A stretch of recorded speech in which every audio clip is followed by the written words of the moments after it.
আসসালামু আলাইকুম দর্শক, দেখছেন আন্তর্জাতিক সংবাদ। শুরুতেই জানিয়ে দিব সংবাদ শিরোনাম, পরে বিস্তারিত। তবে বিস্তারিত জানার আগে চ্যানেলটিকে অবশ্যই সাবস্ক্রাইব করবেন এবং আপনি ভিডিওটি কোথা থেকে দেখতেছেন সেটি অবশ্যই কমেন্টে জানিয়ে যাবেন। মধ্যপ্রাচ্য জুড়ে নতুন করে সংঘাতের আশঙ্কা।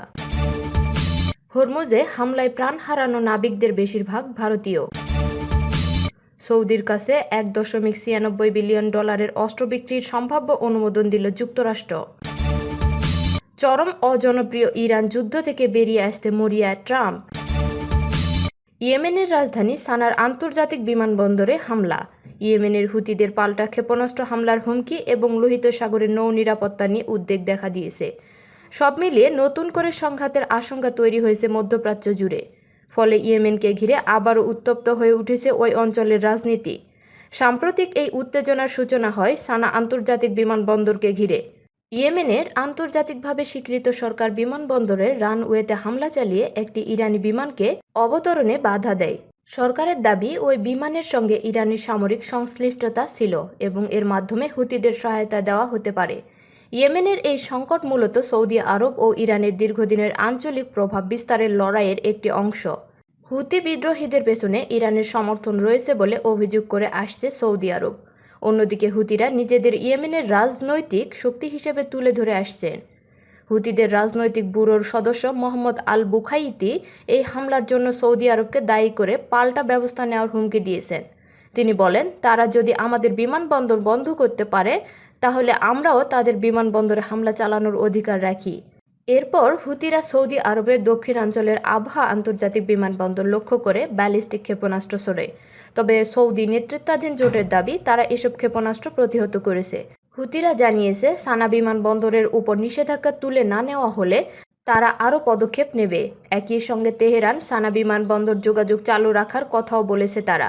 ইয়েমেনের বর্তমান সংকটের শুরু 2014 সালে। সে সময় হুতি বিদ্রোহীরা রাজধানী সানা দখল করে এবং আন্তর্জাতিকভাবে স্বীকৃত সরকারকে ক্ষমতাচ্যুত করে। এরপর 2015 সালে সৌদি আরবের নেতৃত্বে একটি সামরিক জোট গঠন করা হয়। তাদের লক্ষ্য ছিল হুতিদের অগ্রযাত্রা ঠেকানো এবং ইয়েমেন সরকারকে পুনরায় ক্ষমতায় ফিরিয়ে আনা। সৌদি আরবের অভিযোগ, হুতিরা ইরানের সমর্থন পুষ্ট একটি প্রক্সি বাহিনী।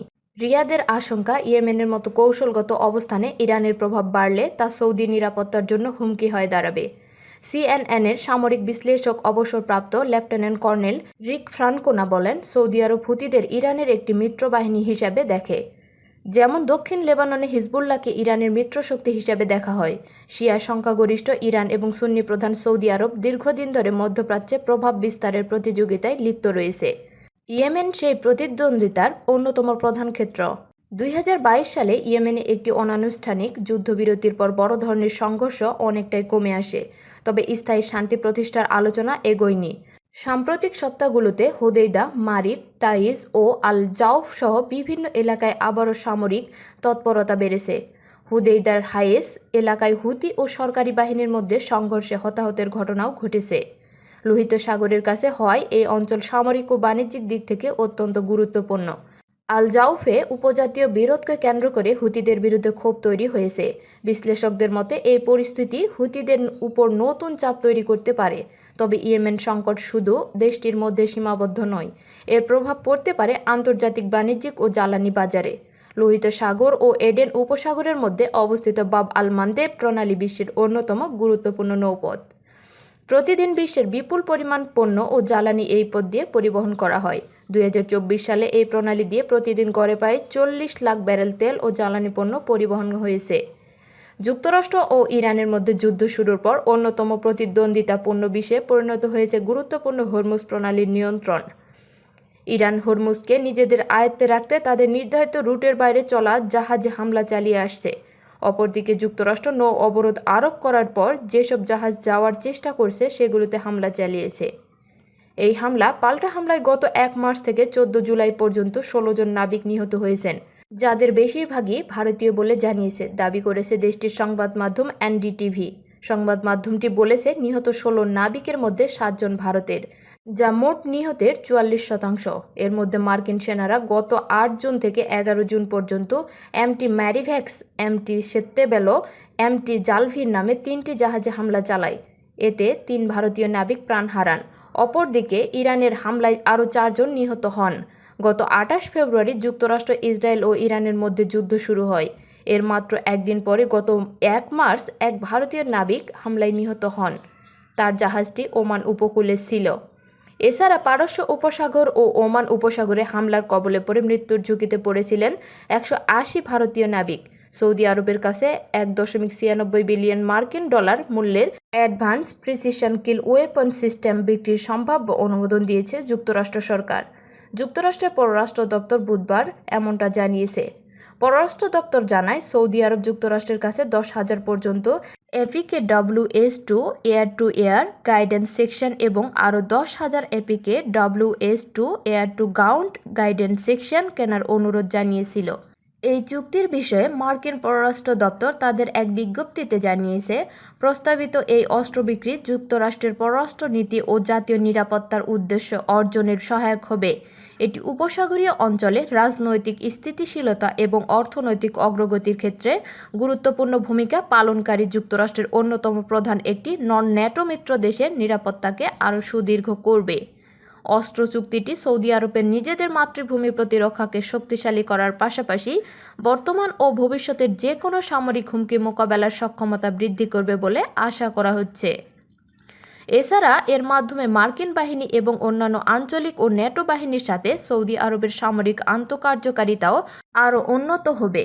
মার্কিন পররাষ্ট্র দপ্তর আরও জানিয়েছে, প্রস্তাবিত এই অস্ত্র বিক্রি সৌদি আরবের সামরিক বিমানগুলোর কার্যক্ষমতা বাড়াবে এবং আকাশ থেকে আকাশেও, আকাশ থেকে ভূমিতে নিজেদের আত্মরক্ষার সক্ষমতাকে জোরদার করবে।